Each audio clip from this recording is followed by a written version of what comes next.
Finally OnePlus entry নিল officially Bangladeshi biggest mobile phone মার্কেটে। But সবার মতো আমারও সেম কোশ্চেন যে এতে আমাদের বাংলাদেশিদের বেনিফিটস কি? Well, as we all know that worldwide OnePlus one of the best Android mobile phone brand. But problem OnePlus নিয়ে না, গ্রিন লাইন নিয়ে। সো তারা কি পারবে আমাদের এই গ্রিন লাইনকে ক্লিন লাইন করে দিতে? The answer is yes. Green line ওয়ালাদের জন্য আছে ভিডিও শেষে একটা গুড নিউজ। সব বলতেছি ইন ডিটেল, তোমাদের শুধু একটু ধৈর্য সহকারে ভিডিওটা শেষ পর্যন্ত দেখতে হবে। So now come to the point, এই ইভেন্টের মেইন পারপাসটা কি?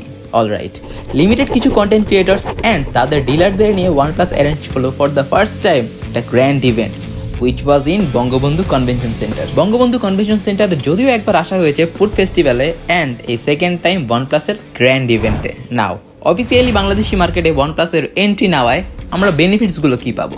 ফার্স্ট, OnePlus এর গ্লোবাল ভ্যারিয়েন্টের গ্রিন লাইন পড়া ফোনগুলো অফিসিয়ালি ক্লেম করার মাধ্যমে ওরা ফ্রি রিপেয়ার করে দিবে। The second one is OnePlus সারা দেশে প্রায় 35 প্লেসে অ্যারাউন্ড 22+ সার্ভিস সেন্টার ওপেন করতে যাচ্ছে, যেখান থেকে ইউজার্সরা পাবে ইন্টারন্যাশনাল মানের after sale experience. By the way, একই সাথে লঞ্চ করলো বাংলাদেশে উৎপাদিত brand new OnePlus Nord N30 SE 5G। তো OnePlus এর গ্রিন লাইনের টেনশন তো মাথা থেকে গেল, বাট আমাদের ফিউচারের টেনশন এখনো মাথায় রয়ে গেল। তাই আমি আর টুইঙ্কি একটু ডিসকাস করতেছিলাম নিয়ে আমাদের ফিউচার বদলাতে ধরলাম OnePlus এর voucher. But sorry to say, as always ভাগ্য অলওয়েজ খারাপ, ভাউচার বদলাতে পারলো না ফিউচার।